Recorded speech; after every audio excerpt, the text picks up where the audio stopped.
SIR notice, এই SIR notice কে দেয় তাই আলোচনা করব। এবং আমার এসআইআর নোটিশ এসে গেছে, যার হিয়ারিং ডেট 15ই জানুয়ারি। তাহলে আমি কি এই এসআইআর এর জন্য আমি কি বলবো বিজেপি আমার পিছনে লোক লাগিয়ে দিয়েছে, না আমি এই এসআইআর এর নোটিশ আসার জন্য আমার ডকুমেন্টস প্রমাণপত্র সাবমিট করব? আমার অবশ্যই এটা করা উচিত, অন্যকে দোষ না দিয়ে আমি নিজের ডকুমেন্ট সাবমিট করে আমি এসআইআর অফিসে বা বিডিও অফিসে যোগাযোগ করব। আমার নামে আমি এতদিন বলতাম এসআইআরকে ভয় পাই না, আজকে ইউটিউবে ভিডিও দিয়েছিলাম অনেক আগে যে এসআইআর লিস্টে নাম এসে গেছে আমার। আজকে কালকে দুপুরবেলা এসে এই নোটিশ এসেছে আমার বাড়িতে। আসার পরে আমি কিন্তু একটু উদ্গ্রীব নয়, ব্যস্ত নয়, চিন্তিত নয়। কেন কি আমার কাছে আমার বাপ ঠাকুরদা 14 গোষ্ঠী বাবা মা সব প্রমাণ আছে। কেন কি আমরা ভারতবাসী।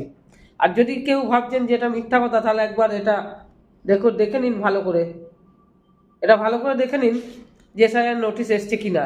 কিন্তু এই এসআইআর এর নোটিশে আমি ভয় পাচ্ছি না, তার কারণ আমার কাছে প্রমাণ আছে।